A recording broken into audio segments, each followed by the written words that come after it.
প্রথমের ভিডিওটা দেখে বুঝেই গেছো অনেক জমজমাট আর আনন্দের একটা না অনেক মুহূর্ত তোমাদের সাথে শেয়ার করব। এটা হচ্ছে 15ই আগস্টের দিন। আমার দিদি আগেই চলে এসেছিলো, বুবু আগের দিন চলে এসেছিলো, পিপাইরা পরের দিন সকালে এসেছিলো।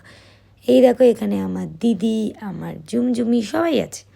তো এটা হচ্ছে 15ই আগস্টের দিন আমাদের একটা দোকান উদ্বোধন ছিল, যেখানে ছেলেদের মেয়েদের সমস্ত আইটেমই পাওয়া যাবে। তো এই যে ব্যান্ড পার্টি চলে এসছে, সব চলে এসছে।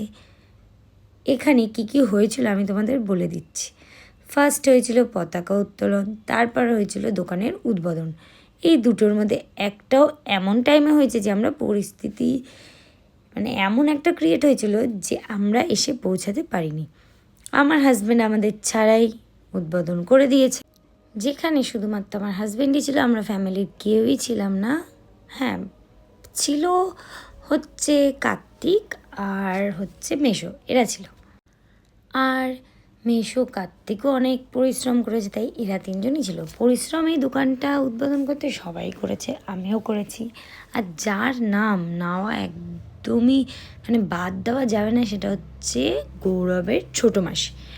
অনেক অনেক হেল্প এবং অনেক অনেক সাপোর্ট করেছে ওদেরকে। তো তাদের সবাইকে বাদ দিয়ে এবং আমাকে প্রমিস করেছিল যে আমি না থাকলেও উদ্বোধন করবে না, কিন্তু করে দিয়েছে, সবাইকে বাদ দিয়ে করে দিয়েছে। তো আমি অনেক দিন পর ভেবেছিলাম পতাকা উঠবে, দেখবো, কিছুই হয়নি। আর ফার্স্ট টাইম কোনো দোকান উদ্বোধনে আমি সকাল থেকে ছিলাম, যেহেতু নিজের বাড়ির, সেটাও দেখতে পাইনি। যাই হোক, বাদ দাও। তো আমরা নিচে অনেক গরম ছিল বলেই আমরা সবাই মিলে উপরে চলে গেছিলাম, উপরে ওর ছোটো মাসির বাড়ি। তো ওইখানে বসে আমরা সবাই মিলে এত গল্প করেছি, এত হাসাহাসি করেছি, বেস্ট।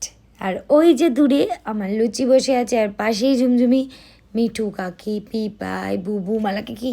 আমরা অনেক গল্প করেছি, অনেক মজা করেছি, ভীষণ ভীষণ মজা করেছি। একটু খারাপ লাগা ছিল, কিন্তু খারাপ লাগাটা আর নেই, কারণ আমরা অনেক গল্প করেছি, অনেক মজা করেছি। আর আমার দিদি এসেছিলো, আমার দিদিকে এত সুন্দরভাবে যত্ন করেছে দিদি। ফার্স্ট টাইম মাসি বাড়িতে এসেছিলো। এই ভিডিওটা তোমরা যেটা দেখতে পাচ্ছ, সেখানে মাসি বললো আমি চুড়িদার পরে নেমে গেলাম, কিন্তু আমাকেই বাদ দিয়ে দিল।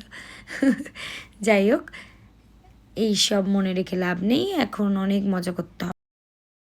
তো মজা করার পর আমি আর দিদি আরেকটু নিচে নেমে এলাম। ভেতরে ঢোকার একটুকুও জায়গা ছিল না, কারণ ইউটিউবার একজন এসে ভিডিও বানাচ্ছিল, অনেক কিছু হচ্ছিলো। তাই সকালের ভিডিওটা এইটুকুই। এরপর রাতে তোমরা অনেকেই লাইভ দেখেছো, লাইভেতে সবাই বুঝে গেছিলে তো কি হচ্ছে এখানে। তো টাটা। ভিডিওটা কেমন লাগলো অবশ্যই জানিও। আমরা বিরিয়ানি খেয়েছিলাম, আর এই দেখো নিচে মোটু পাতলুও চলে এসছে। এরপর আমরা সবাই রেডি হয়ে বিকালের জন্য নিচে নামবো। টাটা।